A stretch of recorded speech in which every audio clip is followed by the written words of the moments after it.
ओम शांति। 26 तारीख के बाबा के महावाक्य हैं। बाबा ने कहा, मीठे बच्चे, ये अनादि ड्रामा फिरता ही रहता है, टिक टिक होती रहती है। इसमें एक का पार्ट ना मिले दूसरे से। इसे यथार्थ समझकर सदा हर्षित रहना है।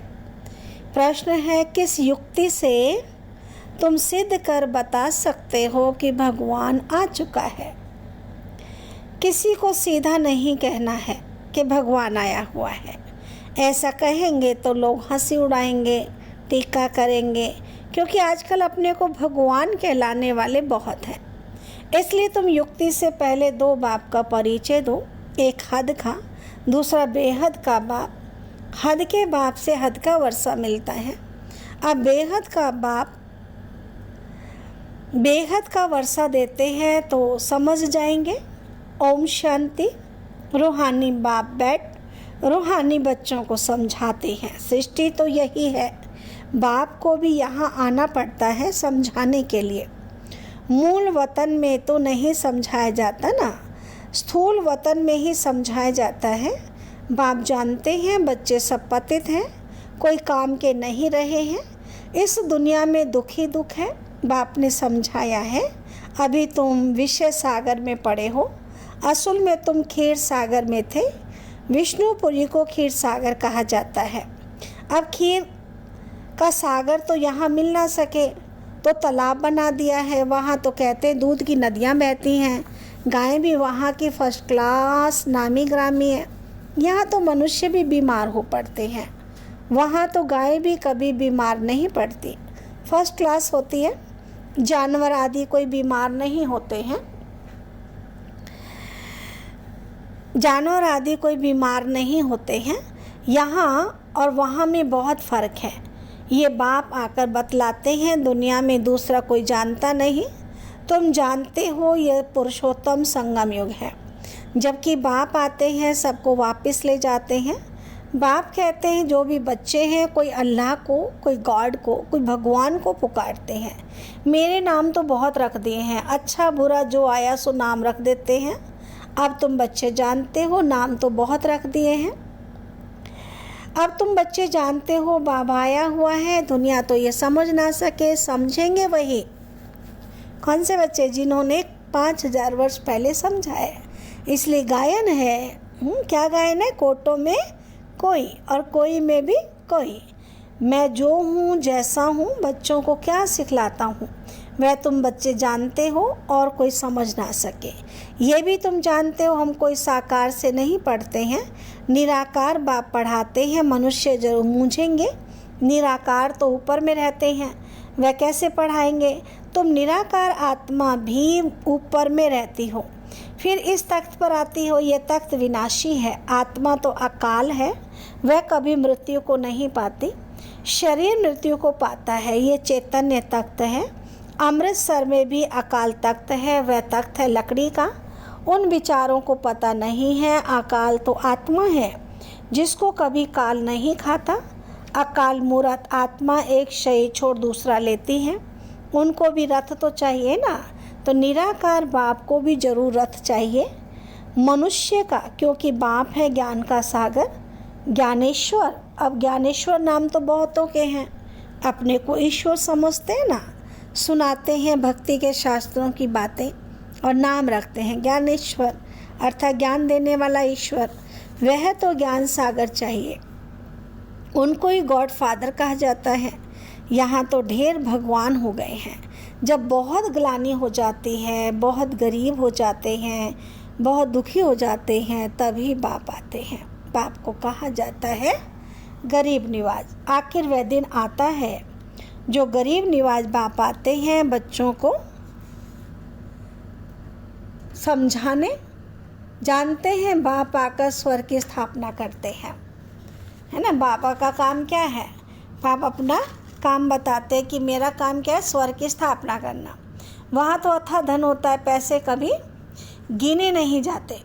यहाँ हिसाब निकालते हैं, इतने अरब खरब खर्चा हुआ, वहाँ ये नाम ही नहीं, अथाह धन रहता है। अभी तुम बच्चों को मालूम पड़ा है बाबा आया हुआ है, हमको अपने घर ले जाने के लिए। तो बच्चों को अपना घर भूल गया है, भक्ति मार के धक्के खाते रहते हैं। इसको कहा जाता है रात। भगवान को ढूंढते ही रहते हैं, परंतु भगवान कोई को मिलता नहीं। अभी भगवान आया हुआ है, यह भी तुम बच्चे जानते हो, निश्चय भी है। ऐसे नहीं सबको पक्का निश्चय है, कोई ना कोई समय माया भुला देती है। तब बाबा कहते हैं, क्या कहते हैं? आश्चर्यवत मेरे को देखंती, मेरा बनंती, औरों को सुनावंती। ओहो माया, तुम कितनी ज़बरदस्त हो जो फिर भी भागंती करा देती हो। भागंती तो ढेर होते हैं, फारकती देवंती हो जाते हैं। फिर वह कहाँ जाकर जन्म लेंगे? बहुत हल्का जन्म पाएंगे, इम्तहान में नापास हो पड़ते हैं। यह है मनुष्य से देवता बनने का पद। देवता पद लेना है तो पुरुषार्थ भी करना पड़े। बाप समझ जाते हैं कौन अच्छे पुरुषार्थ हैं, जो औरों को मनुष्य से देवता बनाने का पुरुषार्थ करते हैं, अर्थात बाप की पहचान देते हैं।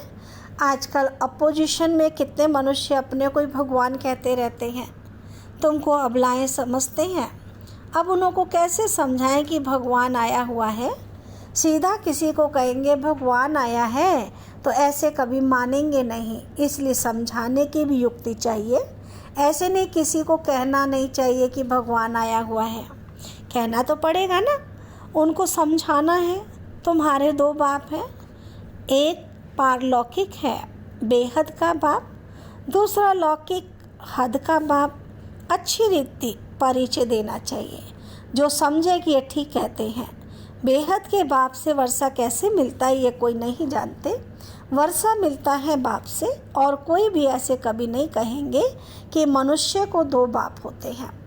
तुम सिद्ध कर बताते हो, हद के लौकिक बाप से हद का वर्षा, पारलौकिक बेहद के बाप से बेहद अर्थात नई दुनिया का वर्षा मिलता है। नई दुनिया स्वर्ग है, सो जब बाप आए तभी आकर के देवे। बाप है ही नई दुनिया का रचने वाला। बाकी तुम सिर्फ कहेंगे भगवान आया हुआ है, तो ऐसे तो कभी मानेंगे नहीं, और ही हंसी उड़ाएंगे और टीका करेंगे, सुनेंगे ही नहीं। सत्युग में तो समझाना नहीं होता ना, समझाना तब पड़ता है जब बाप आकर शिक्षा देते हैं। सुख में सिमरण कोई नहीं करते हैं, दुख में सब करते हैं। तो उस पारलौकिक बाप को ही कहा जाता है दुख हरता सुख करता। दुख से लिबरेट कर गाइड बन फिर ले जाते हैं अपने घर स्वीट होम।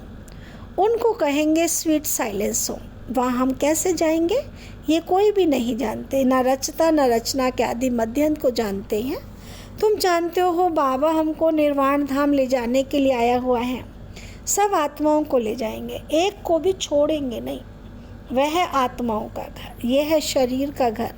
तो पहले बाप का परिचय देना चाहिए। वह निराकार बाप है, उनको परम पिता भी कहा जाता है। परम पिता अक्षर राइट है और मीठा भी है। सिर्फ भगवान ईश्वर कहने से वर्षे की खुशबू नहीं आती है। तुम परम पिता को याद करते हो तो वर्षा मिलता है, बाप है ना। ये भी बच्चों को समझाया जाता है। सत्युग है सुख धाम। स्वर्ग को कहा जाता है स्वर्ग को शांति धाम नहीं कहेंगे। शांति धाम जहाँ आत्माएं रहती हैं, ये बिल्कुल पक्का कर लो। सुख धाम को ही स्वर्ग कह सकते हैं, शांति धाम को स्वर्ग नहीं कह सकते। बाबा कहते बच्चे तुमको ये वेद शास्त्र आदि पढ़ने से कुछ भी प्राप्त नहीं होता। शास्त्र पढ़ते हैं भगवान को पाने के लिए कि आकर हमें इस पति दुनिया को पावन बनाओ। ये बातें कोई समझते नहीं है। पत्थर बुद्धि है ना, स्कूल में बच्चे नहीं पढ़ते तो कहते हैं ना तुम तो पत्थर बुद्धि हो। सत्युग में ऐसे नहीं कहेंगे। पारस बुद्धि बनाने वाला तो एक ही बेहद का परम पिता परमात्मा बाप है। इस समय तुम्हारी बुद्धि है पारस, क्योंकि तुम बाप के साथ हो। फिर सत्युग में एक जन्म में भी सतयुग में एक जन्म में भी इतना ज़रा फर्क ज़रूर पड़ता है। 1250 वर्ष में 2 कला कम होती है, सेकंड बाय सेकंड 1250 वर्ष में कला कम होती जाती है। तुम्हारा जीवन इस समय एकदम परफेक्ट बनता है, जबकि तुम बाप मिसल ज्ञान का सागर, सुख शांति का सागर बनते हो। सब वर्षा ले लेते हो, बाप आते हैं वर्षा देने। पहले पहले तुम शांति धाम जाते हो, फिर सुख धाम में जाते हो। शांति धाम में तो शांति शांति है, फिर सुख धाम में आते हो, वहाँ अशांति की जरा भी बात नहीं। फिर नीचे उतरना होता है, मिनट बाय मिनट तुम्हारी उतराई होती है। नई दुनिया से पुरानी दुनिया होती जाती है। तब बाबा ने कहा था, हिसाब निकालो, 5000 वर्ष में इतने मास, इतने घंटे, इतने सेकंड होते हैं, तो मनुष्य वंडर खाएंगे। ये हिसाब तो पूरा बताया, एक्यूरेट हिसाब लिखना चाहिए, इसमें ज़रा भी फ़र्क नहीं पड़ सकता। मिनट बाय मिनट टिक टिक होती रहती है, सारा रील रिपीट होता है, फिरता रहता है, फिर रोल होता जाता है, फिर वही रिपीट होगा। ये ह्यूमन रोल बड़ा वंडरफुल है, इनका माप आदि नहीं कर सकते। सारी दुनिया का जो पार्ट चलता है, टिक टिक होती रहती है, एक सेकंड ना मिले दूसरे से, ये चक्र फिरता ही रहता है। वह होता है हद का ड्रामा, ये है बेहद का ड्रामा। आगे तुम कुछ भी नहीं जानते थे, ये अविनाशी ड्रामा है। बाबा कहते हैं, बनी बनाई बन रही, अब कुछ बननी नहीं, जो होना है वही होता है, नई बात नहीं है। अनेक बार सेकंड बाय सेकंड ये ड्रामा रिपीट होता आया है और कोई ये बातें समझा ना सके। पहले पहले तो बाप का परिचय देना है। बेहद का बाप बेहद का वर्षा देते हैं, उनका एक ही नाम है शिव। बाप कहते हैं, मैं आता ही हूँ बेहद का। बेहद का बाप कहते हैं, मैं आता ही हूँ तब जब अति धर्म ग्लानि होती है। इसको कहा जाता है घोर कलयुग। यहाँ बहुत दुख है। कई हैं जो कहते हैं ऐसे घोर कलयुग में पवित्र कैसे रह सकते हैं, परंतु उनको ये पता ही नहीं कि पावन बनाने वाला कौन है। बाप ही संगम पर आकर पवित्र दुनिया स्थापन करते हैं। वहाँ स्त्री पुरुष दोनों पवित्र रहते हैं, यहाँ दोनों अपवित्र हैं। यह है ही अपवित्र दुनिया, वह है पवित्र दुनिया, स्वर्ग हेवन। यह है दोजक, नरक, हेल। तुम बच्चे समझ गए हो। नंबरवार पुरुषार्थ अनुसार समझाने में भी मेहनत है, गरीब झट समझ जाते हैं। दिन प्रतिदिन वृद्धि होती जाती है। फिर मकान भी इतना बड़ा चाहिए, इतने बच्चे आएंगे, क्योंकि बाप तो अब कहाँ जाएगा नहीं। आगे तो बिगर कोई के कहे भी बाबा आपे ही चले जाते थे। अभी तो बच्चे यहाँ आते रहेंगे, ठंडी में भी आना पड़े, प्रोग्राम बनाना पड़ेगा, फलाने समय पर आओ, फिर भीड़ नहीं होगी, सभी इकट्ठे एक ही समय पर तो आ ना सकें। बच्चे वृद्धि को पाते रहेंगे। यहाँ छोटे छोटे मकान बच्चे बनाते हैं, वहाँ तो ढेर महल मिलेंगे। ये तो तुम बच्चे जानते हो, पैसे सब मिट्टी में मिल जाएंगे। बहुत ऐसे करते हैं जो खड्डे खोद कर भी अंदर रख देते हैं, फिर या तो चोर ले जाते हैं या फिर खड्डों में ही अंदर रह जाते हैं। फिर खेती खोदने समय धन निकल आता है, अब विनाश होगा, सब दब जाएगा, फिर वहाँ सब कुछ नया मिलेगा। बहुत ऐसे राजाओं के किले हैं जहाँ बहुत सामान दबा हुआ है। बड़े बड़े हीरे भी निकल आते हैं तो हजारों लाखों की आमदनी हो जाती है। ऐसे नहीं कि तुम स्वर्ग में खोदकर ऐसे कोई हीरे आदि निकालेंगे, नहीं, वहाँ तो हर चीज़ की खानियाँ आदि सब नई भरपूर हो जाएंगी। यहाँ कलराठी ज़मीन है तो ताकत ही नहीं है, बीज जो बोते हैं उसमें दम नहीं रहा है, कीचड़ पट्टी अशुद्ध चीज़ें डाल देते हैं। वहाँ तो अशुद्ध चीज़ का कोई नाम नहीं होता। Everything is new. स्वर्ग का साक्षात्कार भी बच्चियाँ करके आती हैं, वहाँ की ब्यूटी ही नेचुरल है। अभी तुम बच्चे उस दुनिया में जाने का पुरुषार्थ कर रहे हो। अच्छा, मीठे मीठे सिक्की लदे बच्चों प्रति माता पिता बाप दादा का याद प्यार और गुड मॉर्निंग। रूहानी बाप के रूहानी बच्चों को नमस्ते। हम रूहानी बच्चों की रूहानी बाबा को नमस्ते नमस्ते नमस्ते। धारणा के लिए मुख्य सार है, इस समय ही बाप समान परफेक्ट बन पूरा वर्षा लेना है। मतलब दूसरा कोई समय नहीं होगा, यही समय संगम युग का। इस समय ही बाप समान बनना है परफेक्ट, और पूरा वर्षा लेना है। बाबा की सब शिक्षाओं को स्वयं में धारण कर उनके समान ज्ञान का सागर, शांति का सागर बनना है। सेकंड पॉइंट है, बुद्धि को पारस बनाने के लिए पढ़ाई पर पूरा ध्यान देना है। निश्चय बुद्धि बन मनुष्य से देवता बनने का इम्तहान पास करना है।